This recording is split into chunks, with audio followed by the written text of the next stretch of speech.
এগুলো কাজ তো আমাদের না, এগুলো কি আমাদের কাজ? সমস্ত কাজ করে যাচ্ছি আমরা, তাতে আমাদের কোনো আপত্তি নেই, কোনো সমস্যাও হচ্ছে না। কিন্তু এই যে আমাদের যে কাজটা, সেটার থেকে আমরা তো ভ্রষ্ট হয়ে যাচ্ছি। আমরা তো সেই আসল কাজের দিক থেকে আমরা একদম সরে যাচ্ছি। হ্যাঁ, সরে যাচ্ছি, অসুস্থ হয়ে যাচ্ছি। সমস্ত কাজ করতে করতে আমাদের তো ওই আসল কাজেই কোনো হচ্ছে না। ওই আর আমাদের তো ওটা নিয়েই কাজ, এবং ওটা নিয়েই প্যাকেজ, ওটা নিয়েই সবকিছু।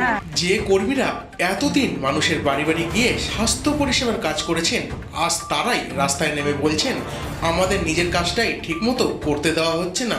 কেন এমন অভিযোগ? কেন বিক্ষোভে নামলেন আশা কর্মীরা? আর তারা নিজের মুখে কি বলছেন দেখুন। যারা ইয়ং জেনারেশন, তাদেরকে দিয়ে করানো হোক। বাইরে তো অনেক বেকার বসে আছে, তাদেরকে দিয়ে করানো হোক। আমাদের উপর কেন এত চাপ সৃষ্টি করা হচ্ছে? আমাদের ৫,০০০ খালি বলা হচ্ছে ৫,০০০ টাকা বাড়বে, এই কথাতেই যদি এই রকম। নমস্কার, আপনি দেখছেন বার্তা ২৪ ঘন্টা। রাজ্যের বিভিন্ন জায়গায় আশাকর্মীরা বিক্ষোভে সামিল হয়ে একাধিক অভিযোগ তুলেছেন। তাদের দাবি, যে কাজের জন্য তাদের নিয়োগ করা হচ্ছে সেই স্বাস্থ্য সংক্রান্ত মূল কাজ ঠিকভাবে করার সুযোগ অনেক ক্ষেত্রেই মিলছে না। তার বদলে তাদের দিয়ে বিভিন্ন অতিরিক্ত বা কাজের পরিধির বাইরের দায়িত্ব করানো হচ্ছে। আশাকর্মীদের বক্তব্য, দিনের পর দিন এই অতিরিক্ত কাজের চাপ বাড়তে থাকায় তারা মানসিক ও শারীরিকভাবে সমস্যার মধ্যে পড়েছেন। শুধু তাই নয়, এতে তাদের মূল স্বাস্থ্য পরিষেবার কাজও প্রভাবিত হচ্ছে বলে অভিযোগ। এবার শুনুন এই বিষয়ে আশাকর্মীরা নিজের মুখে কি বলেছেন। আমাদের যে মান সম্মানের যে হানি হচ্ছে, সেই দায়টা কে নেবে? প্রথম দিনে আমার সঙ্গে সমস্যা হচ্ছে, সমস্যা তো অনেক হচ্ছে। প্রথম কথা, আমরা যে মূল কাজে আসছি সেই কাজ সম্পূর্ণভাবে ব্যাহত হচ্ছে, মানসিক অবস্থা খারাপ হচ্ছে। আমাদের যে ব্যক্তিগত একটা সংসার আছে, জীবন আছে, সেটা আমাদের ভুলে যাইতে হচ্ছে।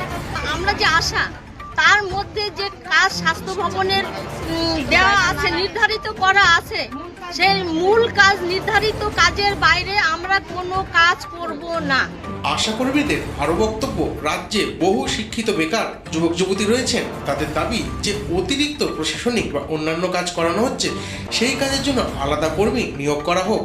এতে যেমন বেকারদের কর্মসংস্থানের সুযোগ তৈরি হবে, তেমনি আশাকর্মীরাও তাদের নির্ধারিত স্বাস্থ্য পরিষেবার কাজও পুরোপুরি মন দিয়ে করতে পারবেন। বিক্ষোভে অংশ নেওয়া কর্মীদের অভিযোগ, দীর্ঘদিন ধরেই তারা এই সমস্যার কথা জানিয়ে আসছেন, কিন্তু এখনো পর্যন্ত স্থায়ী কোনো সমাধান মেলেনি বলেই তাদের দাবি।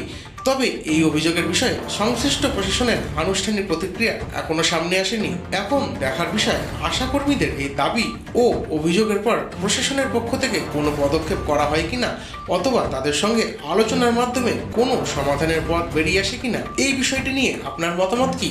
আশাকর্মীদের দাবি কি যুক্তিসঙ্গত বলে আপনি মনে করছেন, নাকি এই বিষয়ে অন্য কোনো সমাধান হওয়া উচিত? আপনার মতামত অবশ্যই কমেন্টে জানান। আর ভিডিওটি ভালো লাগলে অবশ্যই লাইক, কমেন্ট এবং শেয়ার করুন। আর বার্তা ২৪ ঘন্টা চ্যানেলটি সাবস্ক্রাইব করে পাশে থাকা বেল আইকনটি অন করে দিতে ভুলবেন না। ধন্যবাদ।